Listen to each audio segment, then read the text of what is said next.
Do you ever have one of those really deep, intense naps where you are so far under that when you come back up, you don't know what day of the week it is, you don't know where you are, you don't know who you are? Yeah, it's about 5:45 p.m. on Sunday, September 7th, and I just woke up from one of those naps. I have not been sleeping like much at all for several days. I had a pretty significant traumatic experience. A couple members of my family and I did a little over a week ago, and I'm functioning really well during the day because I'm one of those people that always stays very, very, very busy. And then, of course, when you're laying in bed at night, it all comes crashing down. So I've not been sleeping well. I've not been eating well. So this afternoon, I did some cleaning in the kitchen, in the basement, in the bathroom, and I thought, I'm going to sit down and work on sewing for a while. I've talked about this in a couple of videos, but I'm making a Victorian walking skirt out of, the lining is an old tablecloth from the thrift store, and then the outside is this wool linen blend. So it's sort of a autumnal weight. It's not super heavy skirt, and I'm doing all of the felling of the seams by hand.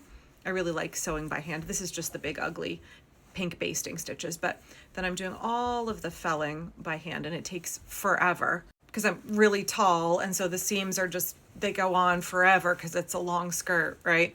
So I was working on that, and I didn't mean to, but I completely fell asleep. Thankfully, I didn't lose any pins or needles in the bed.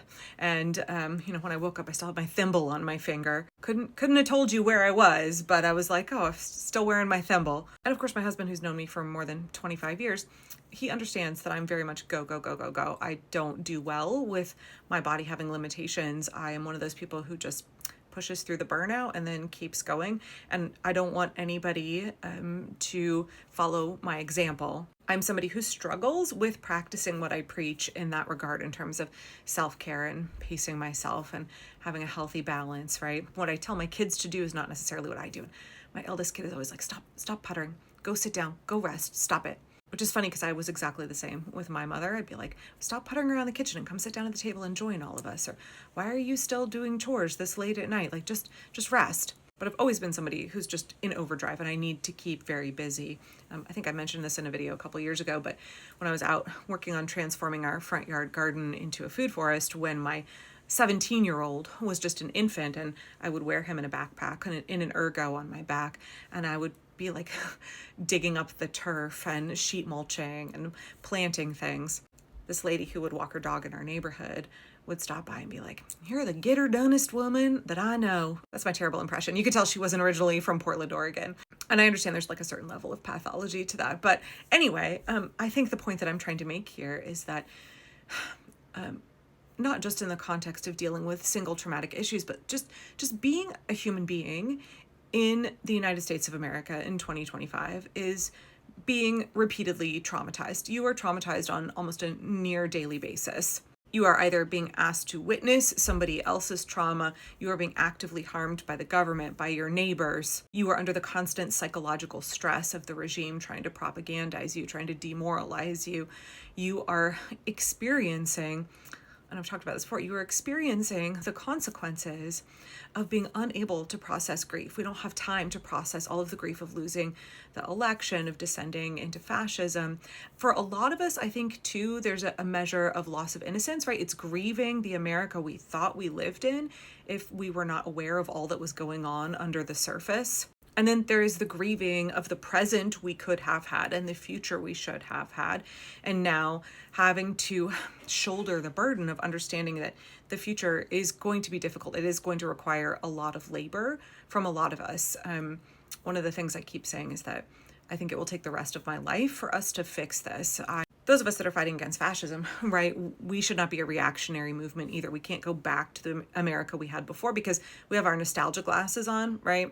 The America that we had before was not working for any of us. It allowed fascism to fester and proliferate, right? There's that line in the Ice Cube song, Arrest the President, where he goes, "Who you elected is so septic, I can't accept it." That's sort of what I think about American society as a whole, right? Donald Trump is just like the boil that's come to a head or whatever, but American society was slowly becoming septic this whole time.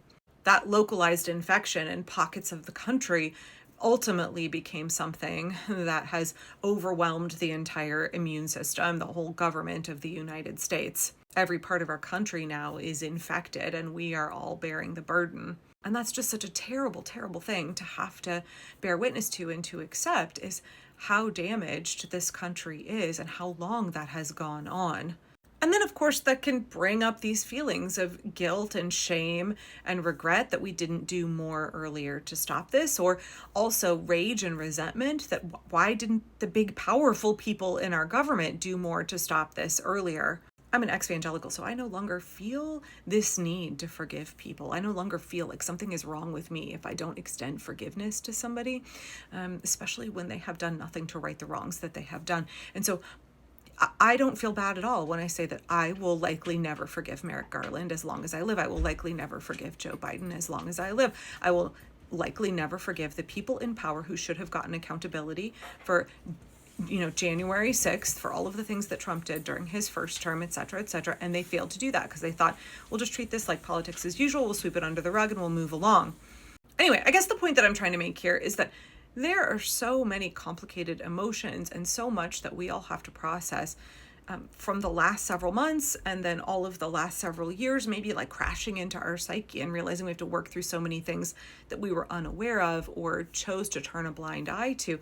And then looking forward, how do we summon up the energy to do the necessary work that is required of us? And also being able to cultivate that hope and that positive mindset and to craft that vision of the future that you want to see come to pass, hold that out in front of yourself, right? That is constant labor right now. That is a huge effort. That's why, even though it makes people mad, I say doomerism is self-indulgent. It's a luxury that most people don't have. Most people have to maintain their self-discipline in order to keep going and simply cannot give up. And I guess the point that I'm trying to make here is that there's this political backdrop of everything that's happening, all of the suffering, all of the cruelty that we have to bear witness to, that we have to experience, that we have to fight against. That's happening just like on a constant basis.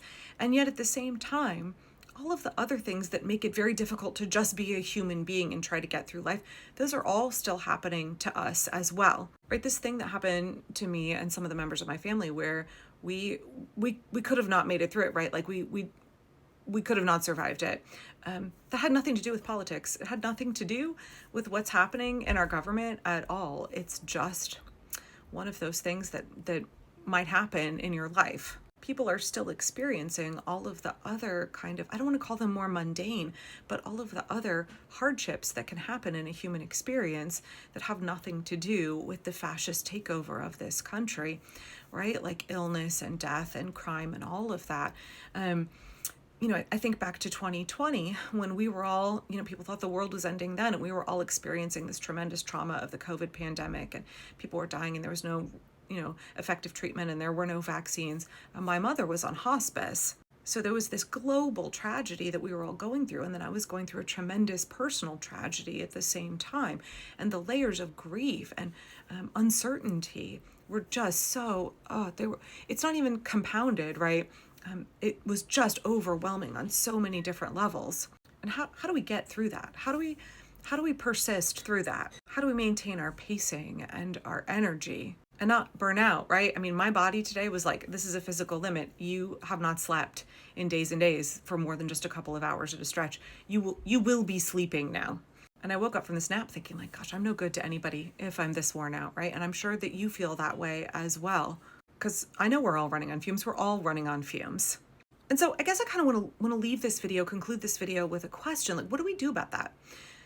It's so weird to think in 2025 America of like, how do we create balance? What balance could there possibly be for us at this moment in time, right? But at the same time, how do we stay functional? How do we maintain our hope and our motivation and also care for our bodies in a way that we don't physically burn out, we don't emotionally burn out, because we're no good to anybody if we get in that state. So I guess my earnest question here is, what's your strategy? What are you doing that is helping you not just weather this period in history and all of the normal tragedies and hardships of life that go along right concurrently with it? What are you doing to take care of yourself? I don't mean in the like self-care way, but like, what are you doing to take care of yourself and your community? And what are you doing to make sure that you're able to keep doing this work? Like, what are the strategies that you have found to be successful and to be helpful? And I realize that I have to keep learning this lesson over and over and over again, but you can't just go. So I would love to hear, what are you doing better than what I'm doing? I would welcome your advice.